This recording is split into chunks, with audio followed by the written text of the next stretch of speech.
अभी हिंदुस्तान से टमाटर और प्याज लाने की बात हो रही है, और ये बहुत इंपॉर्टेंट और स्टेपल क्रॉप होता है पाकिस्तान में। महंगाई है उसकी शरह है वो बढ़ते बढ़ते अब 40% से ज्यादा हो गई है, 45% के आसपास वो छू रही है। लेकिन अफसोस की बात यह है अमीर अब्बास, इस सांप सीढ़ी खेल में सबसे ज्यादा नुकसान जो है ना वो आवाम का हो रहा है।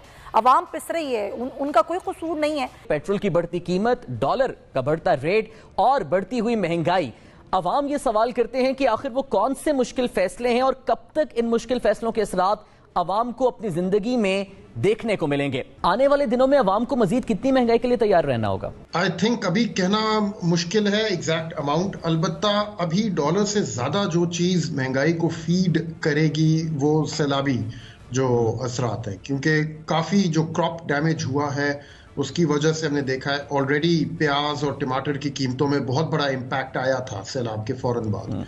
भी वक्ती तौर पे उसको पूरा कर दिया गया है। कुछ ईरान से शिपमेंट्स आई हैं, अफगानिस्तान के थ्रू भी आई हैं। अभी हिंदुस्तान से टमाटर और प्याज लाने की बात हो रही है, और ये बहुत इंपॉर्टेंट और स्टेपल क्रॉप होता है पाकिस्तान में। तो उसका तो आई थिंक क्रॉप्स की और जो फार्म्स में डैमेज हुआ है उसके असरात जब आने शुरू होंगे, और वो आने शुरू हो गए काफी हद तक। मौजूदा हुकूमत ने फैटफ और IMF की शराइत को मानकर वो कवानीन भी लागू कर दिए जो दुनिया में कहीं नहीं है। पाकिस्तान का कर्ज 50,503 अरब रुपए तक जा पहुंचा है। पाकिस्तान दुनिया में फीकस आमदनी के हिसाब से 160वें नंबर पर आ चुका है। तारीख की बदतरीन महंगाई से परेशान शहरियों को फ्लोर मिल्स और ताज़ा दूध बेचने वाले रिटेलर्स ने कीमतों में मजीद इजाफा करके एक और झटका दे दिया है। जबकि इत्तेहादी सरकार सब ठीक हो जाएगा की रट लगाए हुए हैं। डॉलर मजीद महंगा होता चला जा रहा है, बिजली की कीमतों में इजाफा हो रहा है। आज अगर ये कहा भी गया है कि 4 रुपए कुछ पैसे का कमी की जाएगी तो वो आगे अगले महीने में होगी, जिसमें लाइफलाइन सार्फिन पर इनका इतलाक नहीं होगा। देखिए, बात ये थी कि इस वक्त जो पाकिस्तान में महंगाई है पिछले 3 महीनों में वो तमाम रिकॉर्ड तोड़ रही है, जून जुलाई और अगस्त। और दूसरी बात ये कि रुपए की कदर जिस तरह से गिर रही है ये तो बड़ा पुरस्कार मिस्टीरियस लगता है। ये आम हालात में इतना गिरने का जवाब इसलिए नहीं है कि हमारे तो मिफ्ता इस्माइल साहब और एहसन इकबाल साहब कहते थे कि जनाब जिस वक्त जो है वो IMF का पैसा मिल जाएगा तो उसके बाद डॉलर जो है वो रुपए की कदर बेहतर हो जाएगी। लेकिन उसके बाद भी किस्त मिली है, उसके बाद भी 10 रुपया गिर चुका है। बड़ा वाज़ेह है कि और इसमें जो है पहले सट्टेबाजी हो रही थी। स्टेट बैंक खामोश तमाशाई बना बैठा था, उसने कोई कोशिश नहीं की कि बैंकों को बुला के बात करे, एक्सचेंज कंपनीज को बुला के बात करे।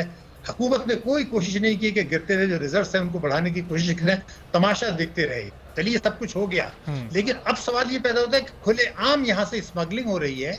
भारत जो है वो डॉलर खरीद रहा है अफगानिस्तान में पाकिस्तान को नुकसान पहुंचाने के लिए। उसको जरूरत है, डॉलर बहुत है, लेकिन जो हुकूमत स्टेट बैंक को नजर नहीं आ रहा कि खुली मार्केट में कोई 8 से 10 रुपए का फर्क है। पाकिस्तान में जो रेट है और पेशावर में जो रेट है उसमें बहुत फर्क है। यहाँ से डॉलर जो है जा रहे हैं पेशावर, वहां से जा रहे हैं अफगानिस्तान, भारत खरीद रहा है, से ईरान जा रहे हैं। तो ये स्मगलिंग हो रही, हम तो इसको भी नहीं रोक रहे। तो ये जो तमाशा हो रहा है, ना हम अपने रिजल्ट बेहतर करने की कोशिश कर रहे हैं, ना हम अपने माशी अशारिये बेहतर करने की कोशिश कर रहे हैं। तो शायद साहब जैसे आपने भी कहा कि हमें तो मिफ्ता साहब ने, एहसन इकबाल साहब ने बताया था कि जैसे IMF की किस्त आएगी उनसे मामला तय पा जाएंगे तो डॉलर की कीमत में एक बड़ी वाज़ेह कमी आएगी, लेकिन वो कमी देखने में नहीं आई। तो इसकी वजह यही स्मगलिंग है जो आप बता रहे हैं। हुकूमत को क्यों ये नजर नहीं आ रही और इसको रोकने की कोशिश क्यों नहीं कर रही है? देखिए, बात ये थी कि हुकूमत को सब कुछ पता है, वो बेवकूफ़ नहीं है।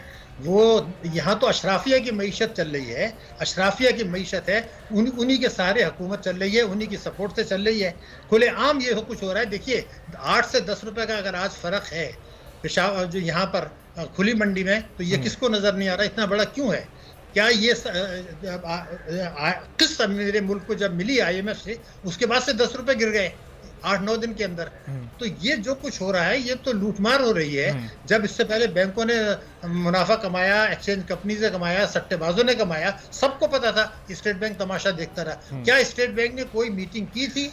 क्या स्टेट बैंक ने कोई बैंकों को धमकी आमेज खत लिखा था एक्सचेंज कंपनीज को हम एक्शन लेंगे, जो माजी में होता रहा? और अब फिर वही तमाशा हो रहा है। सही। बिल्कुल। तो शायद साहब, एक तरफ तो हुकूमत इस स्मगलिंग को नहीं रोक पा रही, फिर जो सैलाब ने मईशत को नुकसान पहुंचाया है, अब हम हर मुल्क से राब्ता करके उनसे इमदाद मांग रहे हैं। अक़वाम मुत्तहिदा से हम अपील कर रहे हैं कि जी आप जाएं, एक इंटरनेशनल डोनर्स कॉन्फ्रेंस कराएं।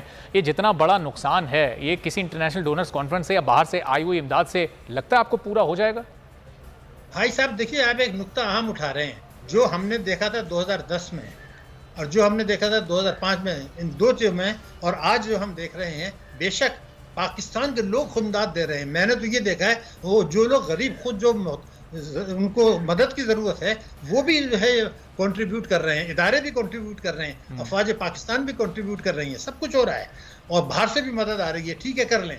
तो रेस्क्यू भी अभी तक कोई 12% लोगों को हमने रेस्क्यू और रिलीफ प्रोवाइड किया है अभी तक। सिर्फ मुमकिन है ज़्यादा कर दें, मगर जो मुझे ख़तरा बिल्कुल वाज़े तौर पर नज़र आ रहा है कि रेस्क्यू और रिलीफ के बाद जब रिहेबिलिटेशन का मसला आएगा तो फिर नए नए मसाइल सामने आ जाएंगे और नए नए पॉलिटिकल डिस्कशन शुरू हो जाएंगे, चोर डाकू शुरू हो जाएगा, अदालतों के मामला जो है डिस्कस होने शुरू हो जाएंगे और ये जो रिहेबिलिटेशन है ये फिर पीछे चला जाएगा। ये है खौफनाक चीज़। एक दूसरे के जो कुछ नुकसान गलत पॉलिसी से हो गया, जो हमारे इस वक्त देखिए मेरे मुल्क के में जो महंगाई है वो भारत से 3 गुना ज़्यादा क्यों है और बांग्लादेश से? मैं तो एक सवाल पूछना चाहता हूँ। ये जून में भी थी जबकि सैलाब का इतना इम्पैक्ट नहीं था। क्या बांग्लादेश से 3 गुना महंगाई मेरे मुल्क में क्यों थी जब सैलाब का इम्पैक्ट नहीं था? बांग्लादेश के मुकाबले में मेरा ग्रोथ रेट कम क्यों है? क्या किस चीज़ में हम पीछे हैं? देखिए, इस वाज़े तौर पर नज़र आ रहा है अशराफिया की मईशत है, मुल्की अशराफिया एक है, एक बैरूनी अशराफिया है, दोनों का गठजोड़ है और हम जो है वो मईशत को स्लो कर रहे हैं, महंगाई को बढ़ा रहे हैं, ताकतवर तबकों को नवाज रहे हैं, खुलेआम स्मगलिंग भी हो रही है और जो है वो तरक्याती खर्चात में कटौती भी हो रही है। सब कुछ हो रहा है, टैक्सों की वसूली हो नहीं रही है, फॉरेन डायरेक्ट इन्वेस्टमेंट जो है वो कम हो रहा है। आप देखिए कि बांग्लादेश ने तो शाहिद साहब, ये तो वो तमाम इश्यूज आप गिनवा रहे हैं जो हम इमरान खान के दौरे हुकूमत में भी डिस्कस किया करते थे। ये मिफ्ता इस्माइल साहब तो ये बताते थे कि हम आएंगे और ये तमाम चीज़ें सब बेहतर हो जाएंगी। हम तो इससे पहले भी हम करके दिखा चुके हैं। तो वो उनका ट्रैक रिकॉर्ड कहाँ गया? ये 4 महीने में क्यों मामला नहीं संभाले जा रहे? ये जो अभी सैलाब ज़दगान की वजह से जो जितनी इस वक्त मुल्क की मईशत को नुकसान हुआ है, ये नुकसान कैसे पूरा करेंगे? ये कोई $1.5 करोड़ अक़वाम मुत्तहिदा ने ऐलान कर दिया, यहाँ तो अरबों डॉलर्स की ज़रूरत है इस वक्त। बिलाशुबा देखिए, मैं आपसे एक बात कहना चाहता हूँ। पाकिस्तान में आप देखिए ना, आप उन लोगों में से हैं जो इकोनॉमिक्स को बहुत डीपली डिस्कस करते रहे हैं। हमारे यहाँ ये होता था कि एक्सपोर्ट और इंपोर्ट का जो फ़र्क है उसको ट्रेड डेफिसिट कहते हैं और हुकूमतें ये कहा करती थी हमें इसको कम करना है। 9/11 जब हुआ था तो कोई $2 अरब का ट्रेड डेफिसिट था। 30 जून 2022 को $48 बिलियन का ट्रेड डेफिसिट हुआ, जो पिछले साल की इसी मुद्दत से तकरीबन $17 अरब ज़्यादा था।